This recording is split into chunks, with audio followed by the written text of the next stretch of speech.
Breaking news on News 3 Live at 3. Metro Police releasing body cam footage from officers going into Mandalay Bay on 1 October. What it shows straight ahead. Military plane crashes shortly after takeoff. Several people dead. Now the investigation begins to figure out why it went down in the first place. Enemy territory. The Golden Knights in infested waters in San Jose. Players know that they have to play their best game if they want to keep their lead in the second round series. News 3 starts right now. All right, for the first time, we are witnessing the intense moments when Metro police officers stormed the Las Vegas mass shooter's room at Mandalay Bay. Thank you for joining us. I'm Latoya Silman. I'm Reed Cowan. You know, this video just released a short time ago, and we have Nathan O'Neill here. He's been following this story by Metro Police. It really comes after a lengthy court battle to get Metro to be transparent and release this video. Nathan, take us through the video. Right, when we were just now getting all this video into the newsroom, 4 clips from one officer, 4 clips from a second officer that made their entrance into the 32nd floor of Mandalay Bay. And we are seeing those moments that the SWAT team makes their way into the gunman's post shortly after killing 58 people and injuring hundreds more. And we have to warn you, some of the video that you are about to see is difficult to watch. All right, so it looks like this is some of the lower levels. I've got a 5-man team to provide cover. All right. You guys need to go that way. Get out. Get out. Go that way now. Go. Hurry up. Hurry up. You go south of the boulevard. We got one way. We're going towards the right side. Towards Scooter. We're going to get off. Come on, here. Go. Get out. Go to the downstage. Go out that way. Hurry up.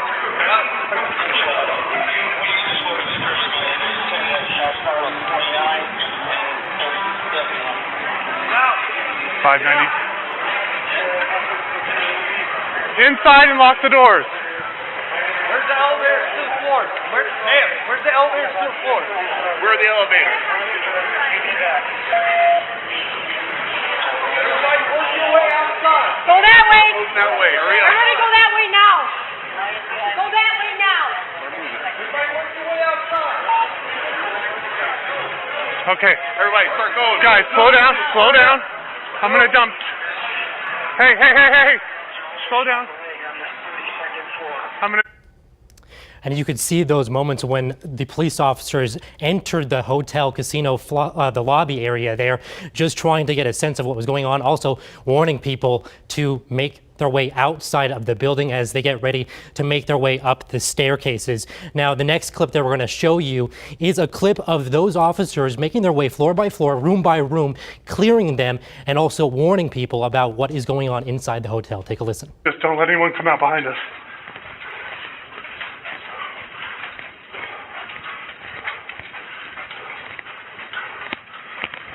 Watch out for blue on blue. Watch out for officers.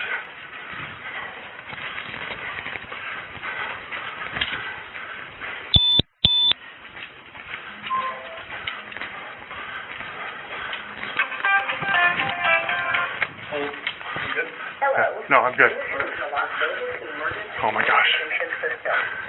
Please press and merit. Receive an important message.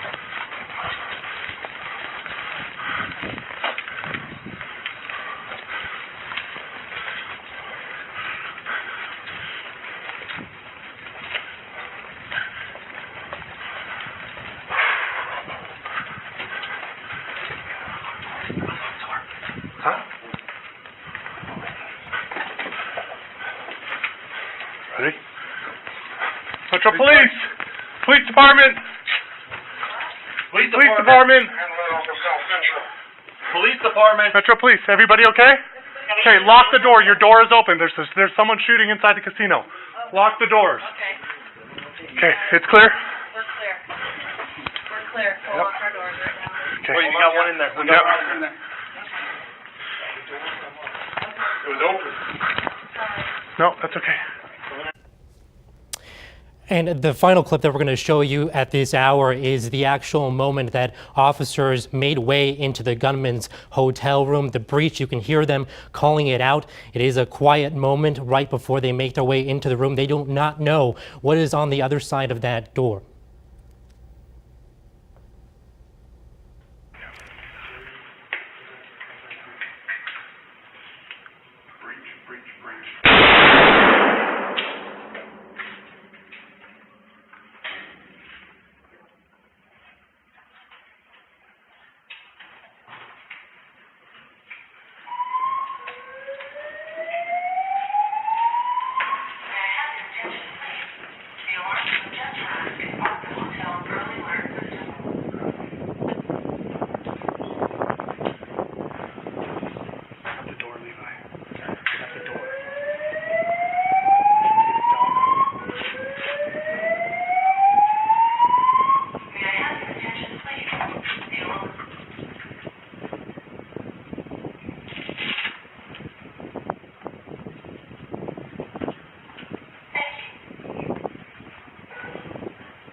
Yep. Looks like it might be a camera of some sort. Check it out. Check it out. Huh? What did it take? Multiple cameras. You got a camera on the bottom and on top. Okay. You got a connection to this. Hold on. Hold, relax. You got a connection to the room behind you guys. Just listen up. Okay, I'm gonna hold on this door. Okay. Rifle. Move to the right. Look. I got door. The door is long. Move right. Move up. What do you want? Hands!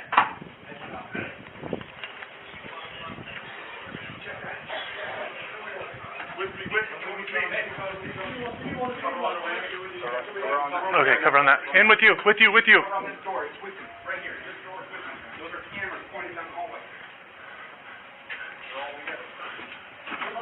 With you. We're crawling back on the scene to watch.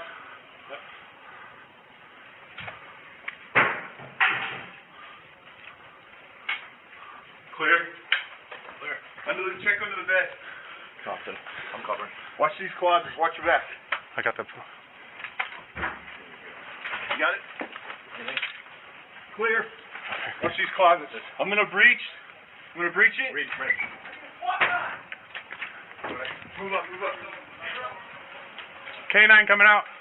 Police coming out. K9 coming out. K9 Police coming out. coming out. Clear. Give me a SWAT guy. Hey, where you at? Wait. There. Just hold on that.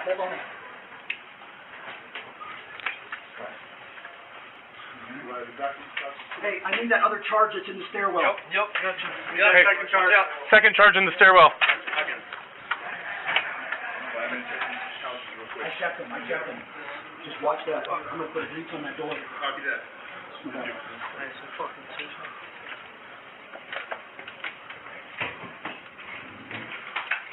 That's yours. Hold on.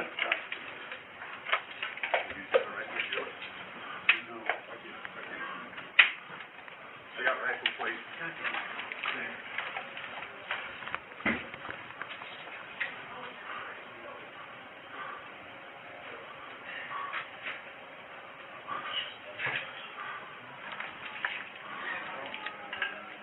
Watch what you're stepping on.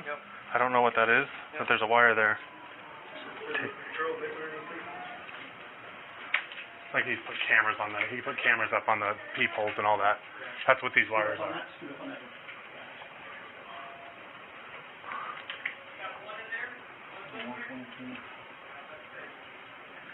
Hey, that door leads to where we have. Just FYI, okay? Which door? No, this second door right here, back out in the hallway. I'm just letting them know. Let them know it's coming.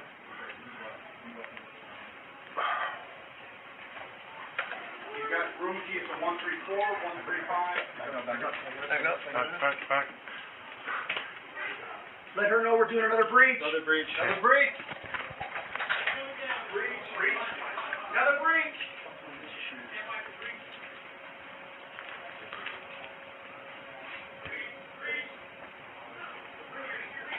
Hey, make sure everybody's out of that room. Nobody's against that door right there. Nobody against that door. Okay, clear.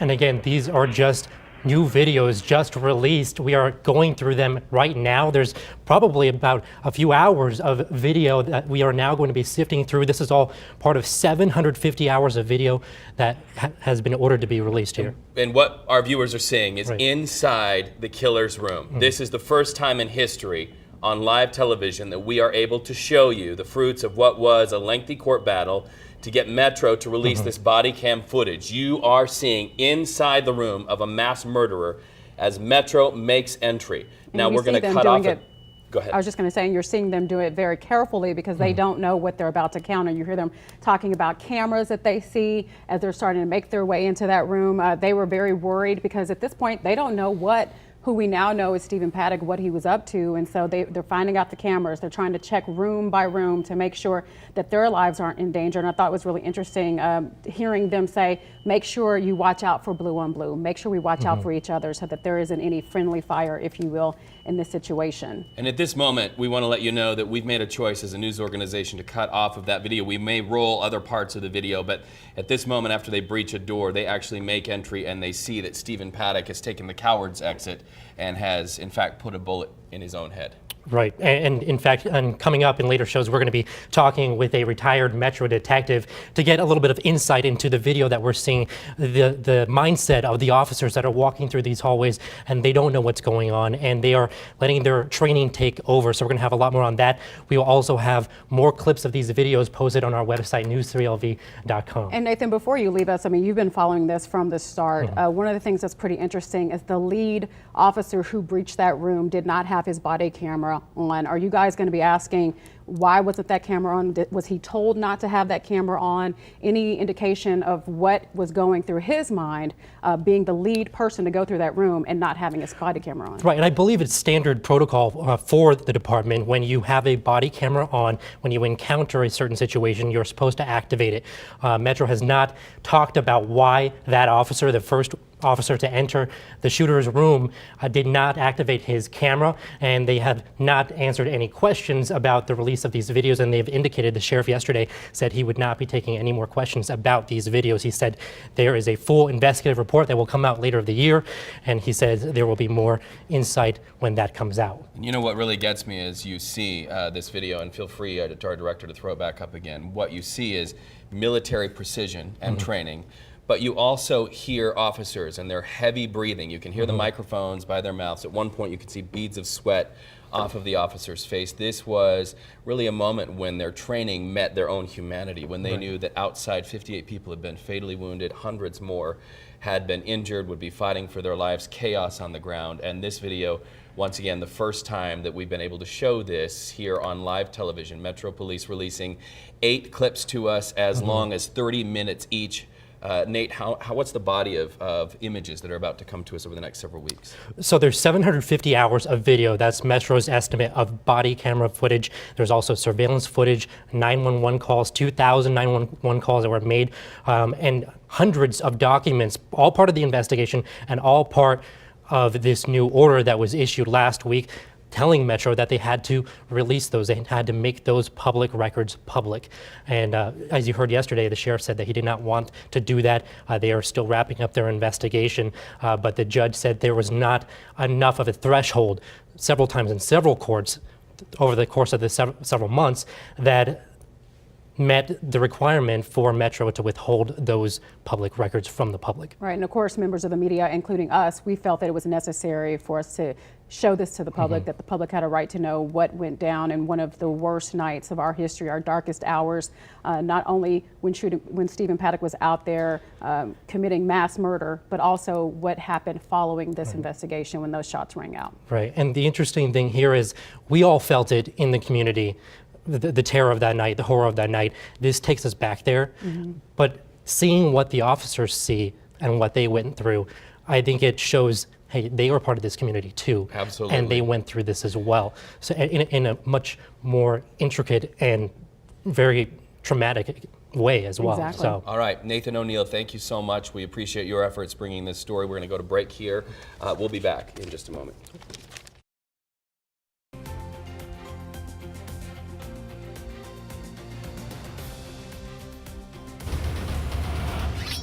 It is game day. Your Vegas Golden Knights are in San Jose with the chance to take a commanding 3-1 lead in their second round Stanley Cup playoff series against the Sharks. And News 30 sports anchor Amber Dixon joins us live from San Jose's SAP Center, home of the Sharks, where Amber fans may be in for another nail biter tonight. Oh, they might be. It is almost time, as Vegas defenseman Derek England would say, to put the work boots on. The Golden Knights are gearing up for what they expect to be another hard-fought battle here at the SAP Center. Vegas leading this second round series 2-1. 2 of those games having gone to overtime. It is playoff hockey after all, where guys like Marc-Andre Fleury and William Karlsson are digging deep to tap into their very best play, and that play, they say, can even get better. I think so. Feels like the sky's the limit for this team, and hopefully we can be even better than we've been so far. You know, we always want to get better. I think all season long, and I think we've done that. You know, and well, I think we're always focused on the next game. You know, whether it's a loss or win that we had the night before. I think it's always about the next one and making sure we can play our game. 7 p.m. is when the Golden Knights will try and implement their style of play, which is fast and disciplined. It has been key to their success all season long, as has the 3-time Stanley Cup champion between the pipes, Marc-Andre Fleury. He is an inspiration to his team and inspired them here in Game 3 on Monday. You'll hear from some of his teammates on that coming up tonight at 6. Reporting live from San Jose's SAP Center, I'm Amber Dixon. Back to you. All right, can't wait. Thanks so much, Amber. And there are several watch parties planned tonight. The Golden Knights are hosting the official watch party at Toshiba Plaza just outside of the T-Mobile Arena. You're encouraged to bring blankets and chairs. And there's also watch parties at the Downtown Events Center and also the Henderson Pavilion. All right, time now for a check of our forecast. News 3 is your weather authority. Man, did I get some rain in Summerlin earlier this morning. I put it on Facebook Live. Yeah, that's probably where the most of the rain fell today. Right there in my house. And, yeah, just right at your house. We specifically aimed it to you, Reed. But you know what? It is starting to clear up outside, so less active weather today compared to yesterday. But in case you were sleeping through it, like I was admittedly, this is what it looked like this morning, waking up on the west side of town, getting a nice splash of showers. This is a view from the Red Rock Resort. And you can see over the last couple of hours, the sky is really clearing up in Las Vegas. Here are the totals that we saw from midnight to right now, right around just over 1/10 of an inch over in Summerlin, but other neighborhoods in that area saw a little bit more of that rainfall, a little bit of a trace in Centennial Hills, 1/2 inch over in Blue Diamond. But here's what we're talking about when we're seeing more abundant rainfall from today's weather. 1/2 inch over at Mount Charleston. We also have Indian Springs coming in at over 3/10 of an inch. Goolsby Elementary School, nearly 3/10 of an inch of rainfall. That was just today, but early this morning.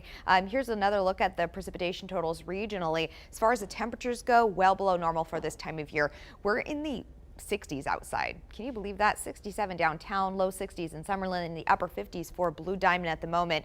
The winds calm outside. Gusts today only in the teens, maybe to 20 in Nellis, but overall much calmer compared to yesterday. You can see the skies really starting to clear up in Las Vegas outside right now. We're looking forward to some nice and calm weather over the next few days. The storm that brought us the active weather yesterday, which left behind anywhere from a trace to over 1/2 inch in the valley, continues to push east and out of the area. Example from the futurecast, you can see that system moving out of the area, and now we're looking forward to high pressure building in. That basically means we're going to see dry weather and a sharp warm up through the weekend and into early next week. So strong ridge will be in place overnight tonight. Skies continuing to clear, lows going down to the mid 50s in the valley. Regional temperatures will be at 54 for Overton, lingering around 60 at Lake Mead. Upper 40s for Pahrump, with highs tomorrow cranking up warmer than today with lots of sunshine expected. We'll max out in the 80s in Las Vegas. Below normal for now, but that changes over the course of the next few days. Air quality is A-OK except for the pollen count. Here are the problem categories: mulberry, sycamore, olive, and ragweed. Moderate returns of that right now. Over the next 7 days, our temperatures sharp increase all the way into the weekend with low to mid 90s on tap. Winds will pick up a little bit Sunday night, 4 o'clock till after midnight. 10 to 15 miles an hour, gusts over 20. Temperatures dip a little bit Monday and Tuesday before rebounding on Wednesday. Yeah, it's a little more like it, I would say. There we go, yes. All right, thanks so much, Chloe. Well, a window that gives sight to those who have none. Ford coming out with a new smart window. We're going to show you how it works straight ahead. Well, Ford has finally unveiled a smart window. It's designed for the visually impaired. The prototype technology, called Field of View, works like this. A window camera takes pictures of the view outside, similar to how letters are translated into Braille. The pictures are translated into vibrations, which are reproduced as a rendering on the glass. When a person touches it, the gray shades vibrate at different frequencies. This enables the user to feel the image and mentally recreate that view. How amazing. Well, a plan to end panhandling, a group of business owners taking kind of a unique approach to stop loitering in their area. And it's a Video Vault Wednesday, 30 years after the Pepcon disaster. Tom Hawley is going to take us to it.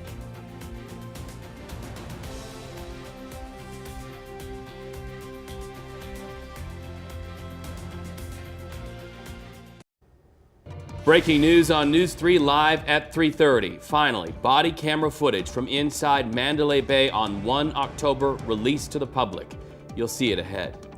And also growing talks about Robert Mueller's issuing a subpoena to President Trump, the fallout it could have in relation to the Russia investigation. Oh, you don't quit. And I'm not gonna quit, man. A father taking legal action connected to the Parkland school shooting. The suspect not the only one named in a lawsuit. News 3 starts right now. All right, we start with breaking news that is going to go down a little bit of Las Vegas history here. Metro Police just releasing that body camera footage showing Metro's response in Mandalay Bay on 1 October. And we are going to play you some of those clips now, but first a warning, this video that you're about to see may be disturbing.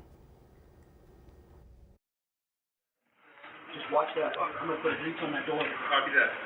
Nice and fucking safe.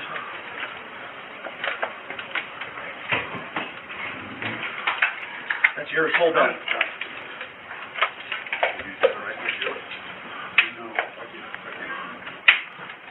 I got rifle plate.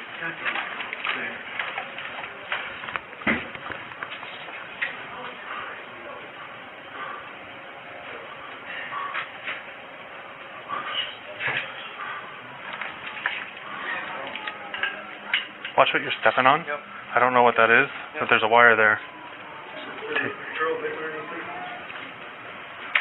Like he put cameras on the, he put cameras up on the peepholes and all that. That's what these wires are.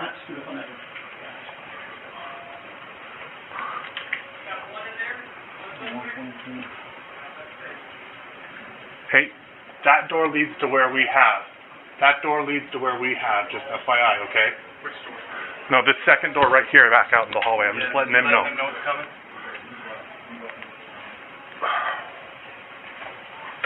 You got room keys for 134, 135. Back up. Back. Let her know we're doing another breach. Another breach. Another breach. Breach. Another breach.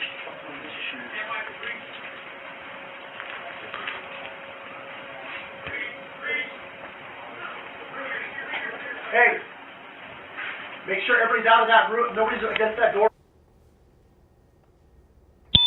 Okay, clear.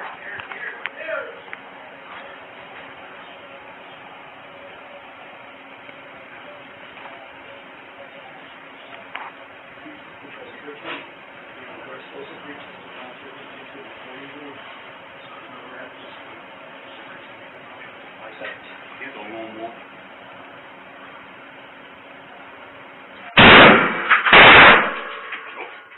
Hold. Where those shots come from? Was that us? With you.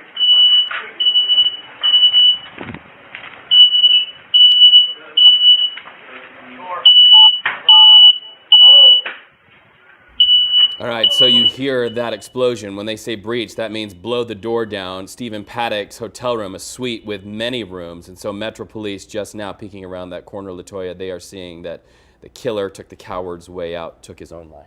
Right, and of course we also heard them saying that there were cameras. They knew that the suspect was looking in on them, or at least trying to look in on anyone who came his way. They also talked about watch your step. They didn't know what they would encounter. It looked like one of the officers noticed some type of wire in the room as well. So officers certainly trying to be very meticulous as they encountered who we now know to be Stephen Paddock, who, as you mentioned, Reed, took his own life in that room on the 32nd floor of the Mandalay Bay. Now, coming up in later newscasts, we're going to have Phil Ramos, who is a retired Metro officer who actually was with us moments after these shots were first fired when Stephen Paddock started raining terror on the people below at the Route 91 concert. He spent better part of the night and the day with us talking about what goes on in investigations like this, and he's going to lend his expertise to us again coming up in our later newscasts. What's really striking is the fact that this is all playing out with people in hotel rooms all around Stephen Paddock's room.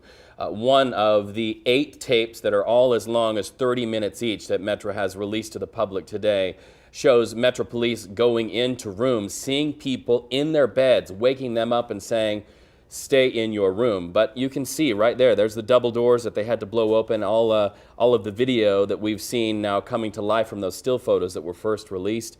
And News 3 has the first 8 clips from Metro Police. There are several hundred hours yet to be released, and News 3 will be showing you the footage as we get it. And once again, just a revisitation, LaToya, of the longest night in Las Vegas. A night none of us will ever forget. All right, moving on. There are numerous reports that special counsel Robert Mueller and his team might serve President Donald Trump a subpoena. Yeah, it's an effort to force him to answer questions about the Russia investigation. As national correspondent Scott Thuman explains, it's not the first time a president has faced this dilemma. The Democrats facing constant questions now of how he'd handle a potential subpoena to testify. President Trump finds himself in a similar situation as Presidents Clinton and Nixon.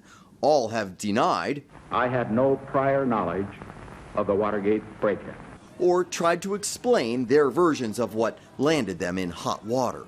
It depends upon what the meaning of the word is. Yes. While President Trump has stated he'd willingly talk with Special Prosecutor Robert Mueller about the Russia investigation. I would like to. What do you think? He did say that, but that was then, and I'm not sure that's still his view.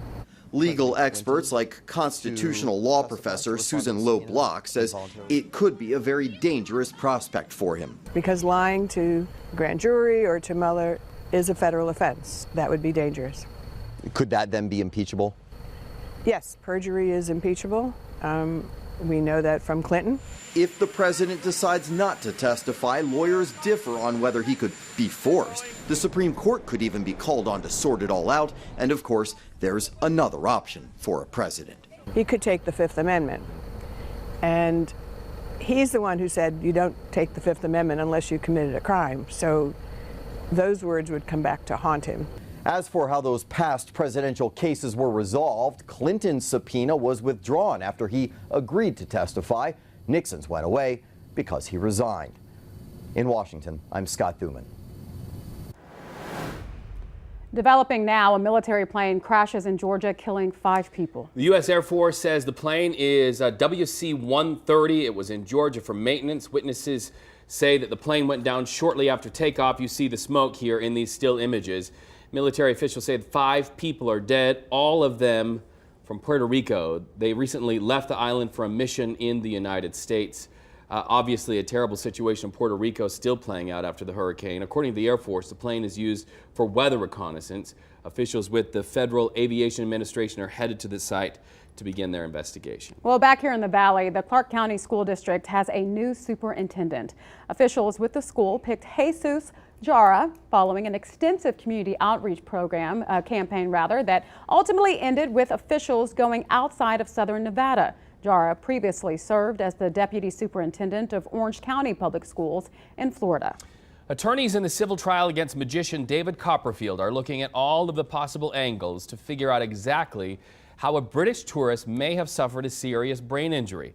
Gavin Cox says he slipped backstage during an illusion in 2013. Well, he believes he may have slipped due to a construction residue that was on the floor. Today, a worker took the stand to talk about the backstage conditions at the time of that reported incident. You mentioned that if there was concrete left like this on the carpet or somewhere else, that MGM would complain to you about it, or an owner in general could complain to you about the condition you left the site. Is that true? They would tell me, hey, you need to clean this up. And that's happened before? Yes. Attorneys for Cox tried to get a woman who claims she was hurt back in 2004 on the stand. The judge denied that request. Our Antonio Castellan will have more from inside the courtroom tonight on News 3 Live at 6. A local high school coach sentenced to 5 years probation for charges of misconduct with a teen. Prosecutors say Jordan Turner touched a teen inappropriately several times in 2016. The victim, who is a minor, spoke in court today, and we are choosing not to reveal her identity. You have taken a part of me that I will never get back. I beat myself up every day because I let you take so much from me. I just turned 15 years old when you assaulted me. I have been through what no kid should ever have to go through. Wow. Turner apologized for his actions in court. As part of his sentence, he must also register as a sex offender. 2 hikers safe after being stuck at Red Rock Canyon overnight. According to Metro, the 2 hikers did not have the right equipment for getting down the mountain.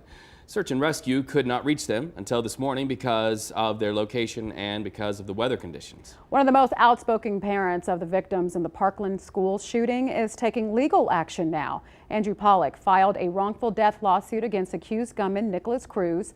He says he's fighting for every parent who wants to make sure that their kids are safe at school. His daughter Meadow died while shielding another student during that shooting. The lawsuit also names the school resource officer, Scott Peterson, who did not enter the building when the shooting started. To bring out the incompetence so we could prevent this happening at another school.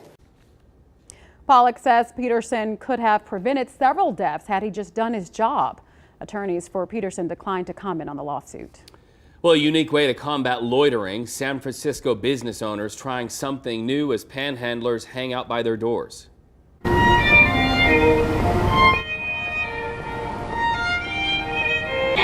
Classical music blaring out of their speakers. The tune started this week. Employees and customers say so far it's working. They see fewer people hanging out by the stores. Not everybody likes the idea. In fact, those against the music call it noise pollution and a nuisance. For now, business owners say the music is going to stay. A Texas man is on a mission to return an item that he lost a long time ago. Handwritten notes sent by a soldier from the battle lines of World War II. Ben Collins found these in his attic. They were stacks of letters, 70 years old, written by a soldier named Robert Allen. In the letters, just one photo. Ben is using that photo and the name to hopefully find the family that these notes belong to. Hear, kind of the words directly from someone that's living it, that's right there. I mean, it's fascinating. Yeah, it's profound.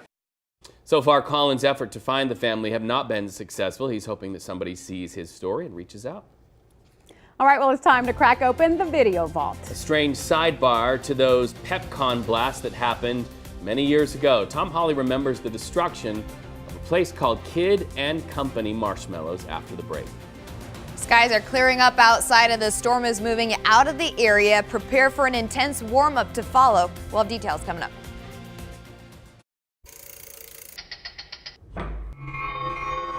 You're going to hear a lot about PepCon over the next couple of days, culminating with my special report tomorrow on News 3 Live at 11.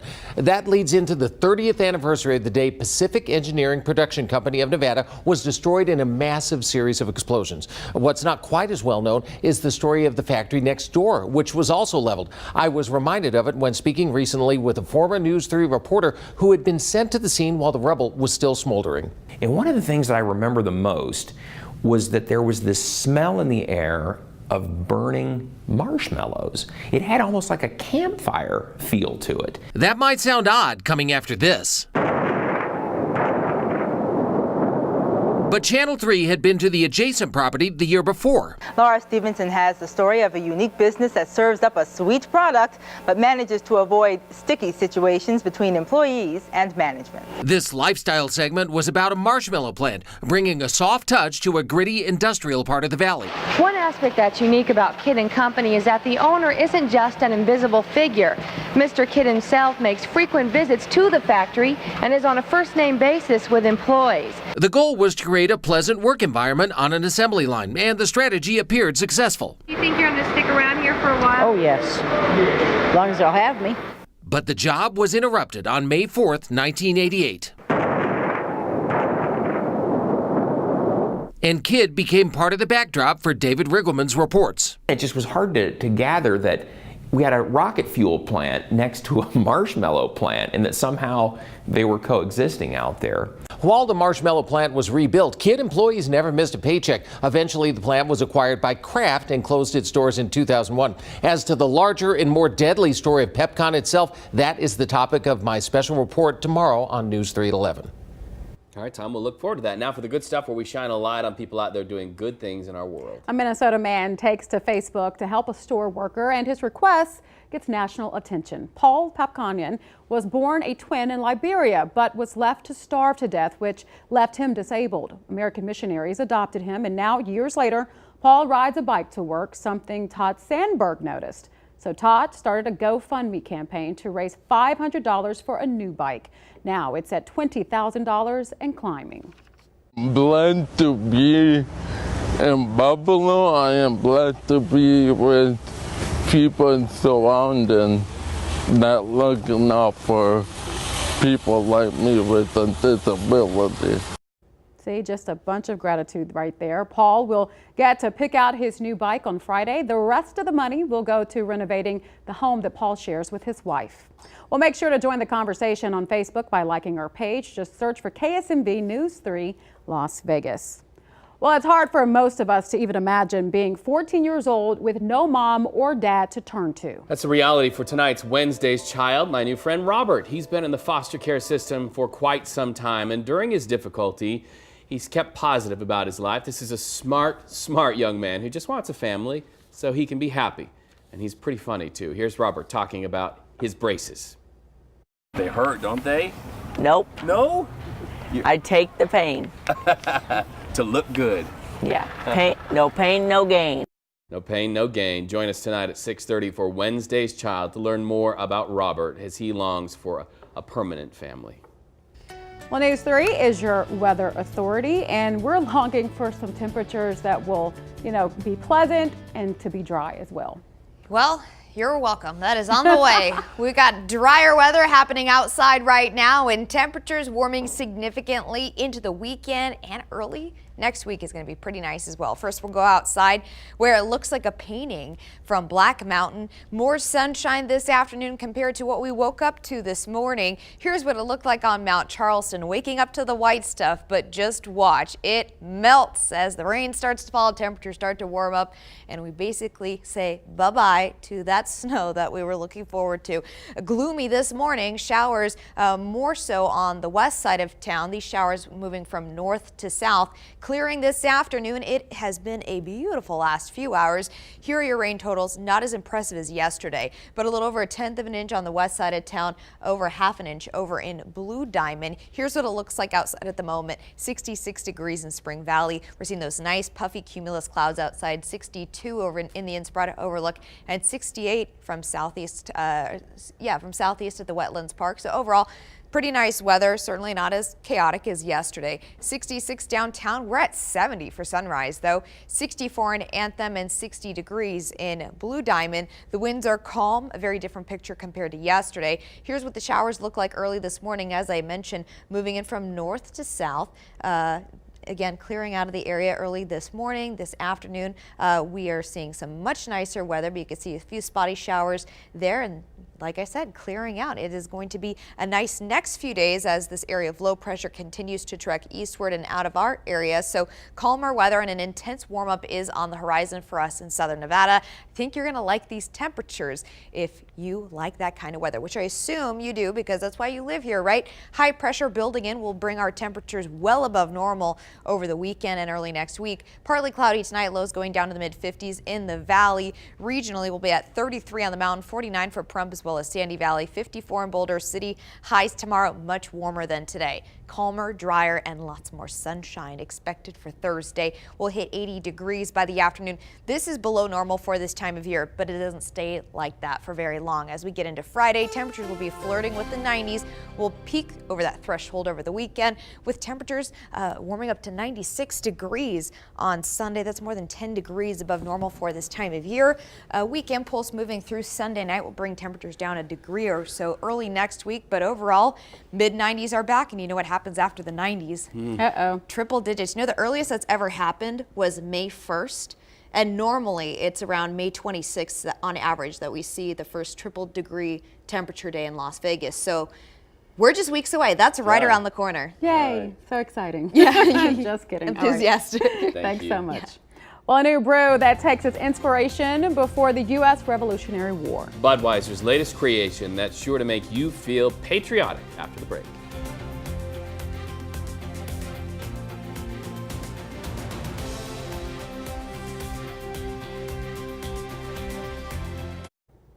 Well, high-tech gadgets like the Apple Watch can make life a whole lot easier. Right, but one Florida teen says it also saved her life. Deanna Rechtenwald got an alert from her watch while at church. Her resting heart rate, 190 beats per minute. That's really high. She went to a doctor's office and they confirmed that Deanna suffers from chronic kidney disease. Her kidney is only operating at 20%. It was alarming that the watch was telling us to seek medical attention. I didn't even know it had the capability of giving us that alert. So Deanna says that she would have never known about this without her Apple Watch. Doctors say it's likely that Deanna will need a transplant in the future. Finally, Budweiser is out with a new brew inspired by George Washington. It's called Freedom Reserve Red Lager. Yeah, according to the company's website, it's based on a recipe taken from Washington's military journal dating back to 1978. A portion of the proceeds from that sale this summer will benefit Folds of Honor. That's a nonprofit which gives scholarships to military families. All right, that does it for News 3 Live at 3. By the way, I'm at 82 beats per minute. Yeah, I'm usually around 90, something like that. I can't figure mine out. It says fat burn. Yeah, It says call the doctor. Yours is at 100 right now. She's in the fat burning zone. So keep it up for 20 minutes and you're doing pretty good.